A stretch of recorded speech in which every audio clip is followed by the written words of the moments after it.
Samuel ñu bëgg ñëpp bëgg Ismaïla bi nekk ci plateau bi ak diaspora bi ak internetu Sénégal 7 national ak diaspora bi yëpp ko ñu leen bëgg bu wér-wér di la bëggee jëwriñu Diassé di bëggee internet yi nga xamante ni waxtu wi ñu ngi scotché wu di nu teewlu moo xam ci réew mi moo xam ci biti réew di leen joxaat seen wàccuwaay alors dañuy tàmbali jotaay waxtaan wi ubbeekook doyen Abdoulaye Mbow concernant une information boo xam ne daf nu dab ci bëccëgu tey gi commencé nag def tolle ci toile bi ak it polémique gi ci juddu plus de 25 millions volés à un magistrat du parquet judiciaire financier à son domicile, son fils arrêté en flagrant délit par la sûreté urbaine. bu ñu ñëwee ci xibaar gi nag nga xamante ni ñu ngi ko amee ci suñuy naataango Senweb Mor Mbaye Cissé ma lay nuyuwaale de passage suñu naataango googu. Une enquête de la sûreté urbaine du commissariat central de Dakar a permis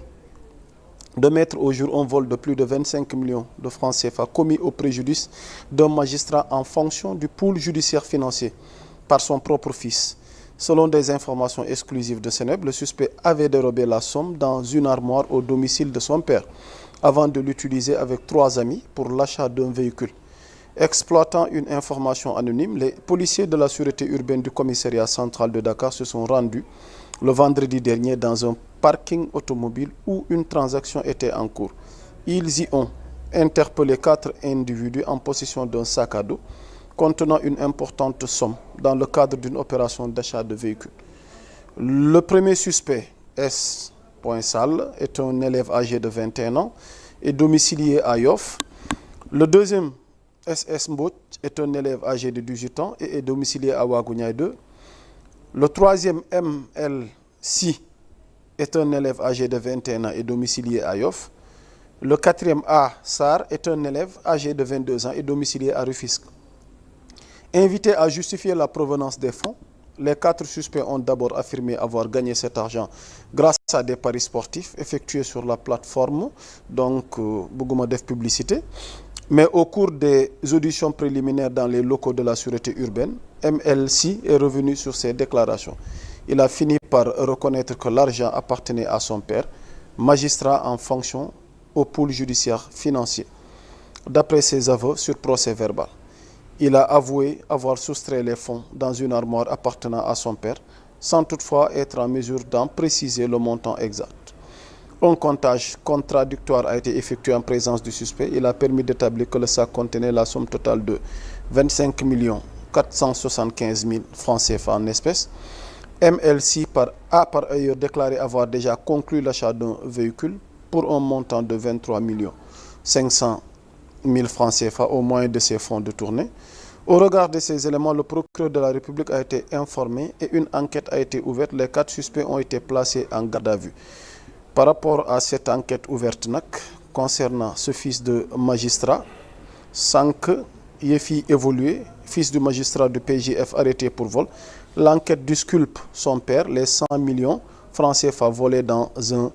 véhicule. Donc arrêté vendredi dernier avec 3 de ses amis en possession de 25 millions de francs CFA. MLC, fils d'un magistrat du PJF, avait confié sur procès verbal avoir volé l'argent dans l'armoire de son père sans toutefois être en mesure d'en préciser le montant exact. Mais l'enquête de la sûreté urbaine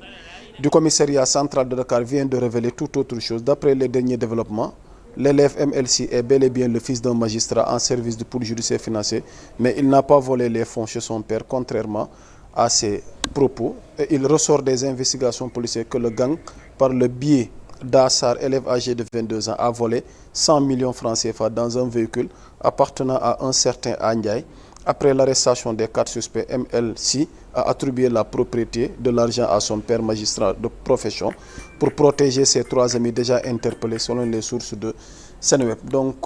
ci tënk defe naa ginnaaw bi ñu teewlu li nga xamante ni dégtal naa leen ko ci boobu la xibaar donc 25 millions ci information wu njëkk ba nekkul lu magistrat bi moom waaye gone gi doomi magistrat bi la naka teg koppar gi fanu ko jëlee du woon këru papam ndax dafa bëggoon nee nañ suturaal moromam yi féetale yëf yi nekk seen kër lañ ko jëlee waaye nag ñoom ñu ngi ko jëlee nag ci benn oto jàmbur te yëf yi ngi toll ci 100 millions doyen Abdoulaye Mbow ndax askan wi yëpp a ngi jàppoon ni kër magistrat bi fa lañ jëlee xaalis bi mais enquête bi fi mu àgg wane na ni doomu magistrat bi la waaye koppar gi jëlewu ko ci kër papam. waaw kon alhamdulilah parce que tamit information xëy na si première audition yi la si la waxee woon loolu gars yi jot ci xëy na audition yi bu ñu ko gënee bëmëx si la wëlbatu ko ne effectivement xaalis bi ñu jëlewu ko si papam te jàpp naa ne nag tuumal sa baay moom jàpp naa ne loolu nag moom mbir bu doy waar la pour wax nii rek c'est pas parce que da nga nekk magistrat wala da nga nekk taqadar wala da nga nekk leneen que munoo am doom boo xam ne dafay nekk sa nattu te kon kii boog nattu bàyyil nattu la si baayam ndax am baayam day saytu loo xam ne askan wi moo ko moom nuñ ko jariñoo ndax baax na am baaxul moom moo dem daal di jël alalu jàmb àndu sek moromam lu toll si 100 millions booy ñu ngi doon happiness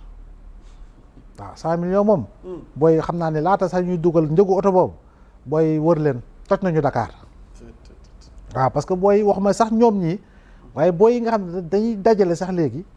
gis nga lu ñuy jëfandikoo si wàllu sinébar nu mu doyee waar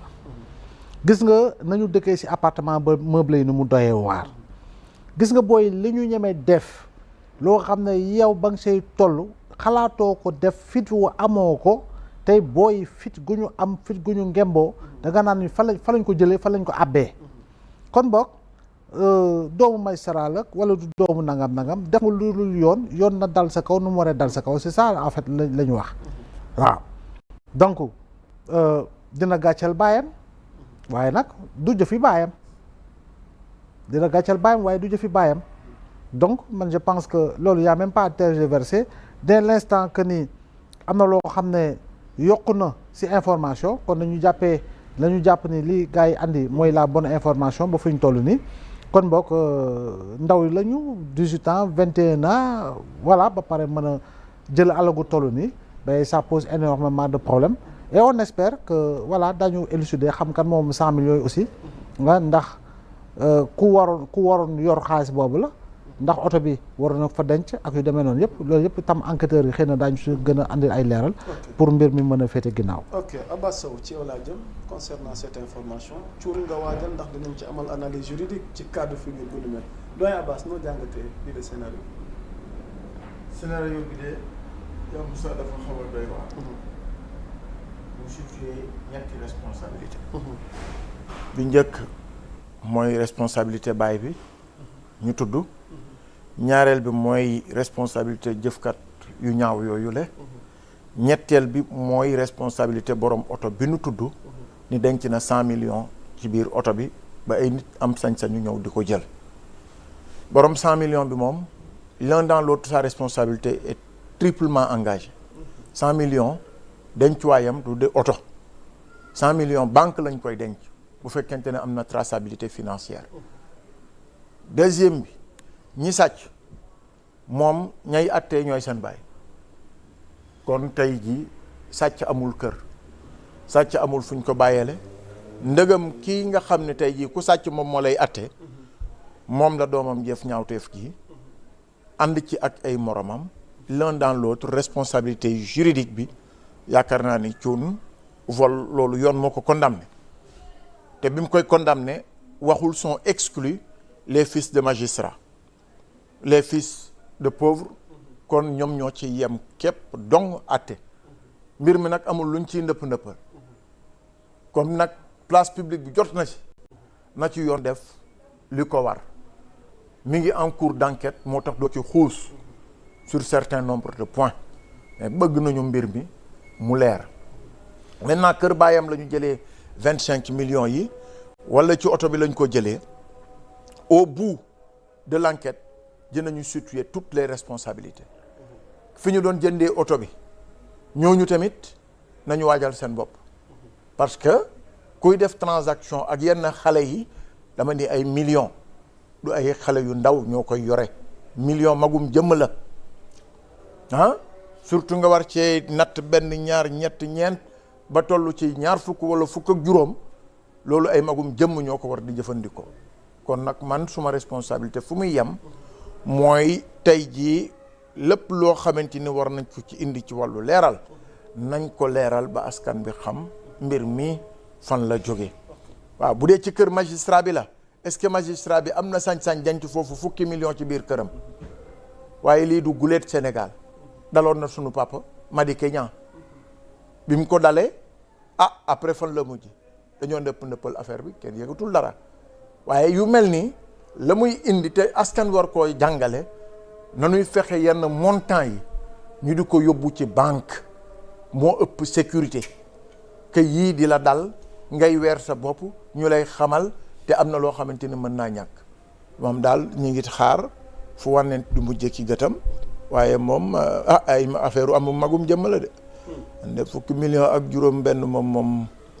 ku ma ko joxoon bëccëg yu ñu toll ñaar fukki la de ak juróom waaw non léegi ëpp na ko. léegi ëpp na ñu ngi wax téeméer léegi téeméer ana 75 millions yi ci des waaw moo ma jaaxal kon àggalil waaye dañuy caaxaan information bi dafa naa teewlu nga étape par étape man daal li njëkk a génn laa gëm bu dee am na li njëkk a génn laa gëm mooy doomu magistrat bi jël na ci kër baayam